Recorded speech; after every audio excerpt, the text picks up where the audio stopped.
Hearing aid online खरीद सकते हैं क्या? मेरे पास बहुत सारे ऐसे पॉइंट्स हैं जो मैं आपको बता सकता हूं कि ऑनलाइन खरीदने में और 1-to-1 डिस्कशन बातचीत करके हियरिंग एड खरीदने में क्या डिफरेंस है।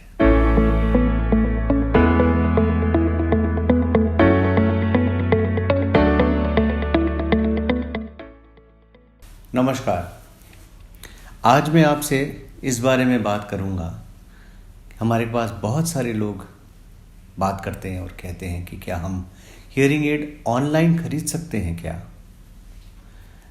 मेरे पास बहुत सारे ऐसे पॉइंट्स हैं जो मैं आपको बता सकता हूं कि ऑनलाइन खरीदने में और 1-to-1 डिस्कशन बातचीत करके हियरिंग एड खरीदने में क्या डिफरेंस है। मेरे पास 7 रीजंस हैं जो मुझे ये बताते हैं कि हियरिंग एड ऑनलाइन क्यों नहीं खरीदना चाहिए।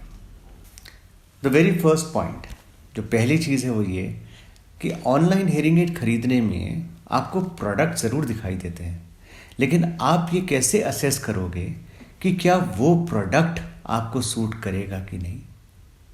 ये नहीं पता लगता कि क्या उसका पावर आपके कान के पावर से मैच करता है या नहीं, और ये बहुत बड़ा कन्फ्यूजन है। ये कोई कंसल्टेंट ही आपको बता सकेगा, आपका ऑडियोलॉजिस्ट ही आपको बता सकेगा, कोई डिस्पेंसरी आपको बता पाएगा कि आपके कान के लॉस के हिसाब से आपको क्या चीज़ सूट करेगी। मेरे हिसाब से हर एक का नुकसान अलग अलग होता है और उसी के बेसिस के ऊपर हियरिंग एड की डिज़ाइनिंग होती है, हियरिंग एड की फिटिंग होती है और तब वो आपकी ज़रूरत को मैच करता है। अब कोई आपसे कहे कि आप चश्मा ऑनलाइन खरीद लो, तो जब तक आप लगा के उसकी क्लैरिटी नहीं कंफर्म करते, आप कैसे खरीदोगे? आप मुझे बताओ। आप फ्रेम खरीद सकते हो, चश्मा नहीं। आप लेंस नहीं ले सकते, फ्रेम भले ही मिल जाए। सिमिलरली हियरिंग एड खरीदना बहुत आसान है, लेकिन क्या वो यूटिलिटी के हिसाब से आपका काम करेगा? नहीं। दूसरी चीज़, हमें ये नहीं पता कि आपका हियरिंग लॉस क्यों है, कैसे है और उसको किससे ठीक रखना चाहिए। Hearing aid is always the last answer, it is never the first. सबसे पहले ENT कंसल्टेशन ज़रूरी है। उस कंसल्टेशन के बाद आपका टेस्टिंग ज़रूरी है, which has to be done by an audiologist, और ये पता लगाना ज़रूरी है कि आपका हियरिंग लॉस अगर है तो वो किस तरीके का है और क्यों है। अगेन उस रिपोर्ट के साथ डॉक्टर का इवैल्यूएशन ज़रूरी है, और जब वो परमिट करे कि आपको हियरिंग एड की ज़रूरत है, then only you should go for a hearing aid. तो हियरिंग एड कौन सी पोजीशन पे आया? तीसरी पोजीशन पे। तो ये सारी चीज़ें आप ऑनलाइन फाइनलाइज नहीं कर सकते। इसी वजह से हम लोग हमेशा डिस्करेज करते हैं कि online purchase of hearing aid is not appropriate. मैं ये तो नहीं कह सकता इट इज़ इलीगल और एनीथिंग लाइक दैट। आप जो चाहे परचेज कर सकते हैं, it's a free economy. But fact ये है कि उसकी यूटिलिटी आपके लिए कितनी बनेगी वो आपको असेस करना बहुत ज़रूरी है, और वो कोई ना कोई कंसल्टेंट ही आपको बता सकता है। दूसरी चीज़, जब तक कान का एग्जामिनेशन नहीं हो तब तक हम हियरिंग एड के ऊपर नहीं जा सकते। हो सकता है कान में कुछ प्रॉब्लम हो, कान में वैक्स हो सकता है कान में कोई इन्फेक्शन हो सकता है आपकी प्रॉब्लम बगैर हियरिंग एड के ही ठीक हो जाए। तो कम सुनने वाले को ज़रूरी नहीं है कि हियरिंग एड की ही ज़रूरत हो।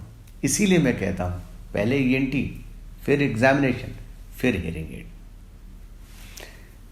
उसके बाद जो सबसे इम्पॉर्टेंट है 1-to-1। अगर हम आपके साथ बैठ के आपको हियरिंग एड की फिटिंग कर रहे हैं तो हम आपसे प्रॉपर डिस्कशन करते हैं कि हम क्या हियरिंग एड क्यों लगा रहे हैं और उससे आपको क्या बेनिफिट मिलेगा। अगर हम आपकी प्रॉब्लम को असेस करके आपको एक्सप्लेन करते हैं कि आपकी प्रॉब्लम क्या है आपकी रिपोर्ट के हिसाब से, उसी बेसिस के ऊपर हम हियरिंग एड, एक ऐसा हियरिंग एड निकालते हैं जो आपकी ज़रूरत के हिसाब से मैच करे, और तभी हम परफेक्ट हियरिंग जनरेट करते हैं। इसलिए आपका हमारे साथ होना और हमारे हियरिंग एड को आपको ट्रायल करना, ये दोनों चीज़ें बहुत इम्पॉर्टेंट हैं। और अगर आप कोई भी पेपर उठा के देखें जो डॉक्टर का प्रिस्क्रिप्शन है, उसमें हमेशा ये मेंशन होता है हियरिंग एड ट्रायल। 99% डॉक्टर्स अपने प्रिस्क्रिप्शन में ये नहीं लिखते कि पर्टिकुलर मॉडल, पर्टिकुलर प्रोडक्ट आप जाके खरीद लो। वो हमेशा लिखते हैं hearing aid trial, which is very very appropriate, क्योंकि हमें पता है, डॉक्टर्स को पता है कि जब तक 2-3 डिफरेंट टाइप के हेयरिंग एड्स लगा के आपको चेक नहीं करेंगे, तब तक परफेक्ट हेयरिंग एड हम आपको एडवाइस नहीं कर सकेंगे। सारा कुछ रिस्पॉन्स डिपेंडेंट है, सब्जेक्टिव है, ऑब्जेक्टिव नहीं है। ऑब्जेक्टिव में ये हुआ कि एक नंबर मिल गया, आपने उस हिसाब से डिज़ाइनिंग करी और आपको दे दिया, आप उसको अडॉप्ट करिए, काम खत्म। लेकिन ये तो सारा सब्जेक्टिव है, आप कैसा परसीव कर रहे हो, वो जब तक हमें नहीं पता लगेगा हम उसकी फाइन ट्यूनिंग नहीं कर पाएंगे। Next very important aspect is warranty. Online purchase की हुई हेयरिंग एड्स की कोई भी ऑथराइज डीलर वारंटी नहीं कंफर्म कर पाता, क्योंकि कंपनी उसको वारंटी में कवर नहीं करती। क्योंकि कहीं ना कहीं कंपनीज भी क्या करती हैं, कोई अगर इस तरीके का बिजनेस कर रहा है तो उसको क्वांटिटी में माल भेज दिया, स्पेशल प्राइस के ऊपर दे दिया, तो प्रैक्टिकली उनको भी सर्विस देने में दिक्कत होती है, इसलिए वो खुद अवॉइड करते हैं।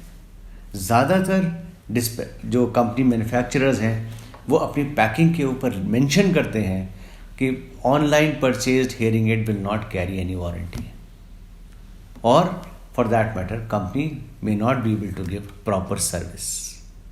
और हमारी इंडस्ट्री में service is very very important.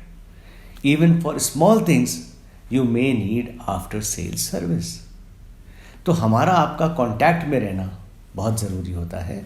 यही रीज़न है जिसकी वजह से हम लोग हर जगह बैठ के काम नहीं करते। हम लखनऊ में बैठ के बॉम्बे में हेयरिंग एड बेच देंगे या बॉम्बे में किसी को काउंसिल करके हेयरिंग एड लगा देंगे। I don't want to do that. Why? Because 1-to-1 is very important. तो तीसरा जो आखिरी है वो टाइम टू टाइम एडजस्टमेंट। हम लोगों को आपके साथ बैठ के टाइम टू टाइम एडजस्टमेंट करने की ज़रूरत पड़ती है।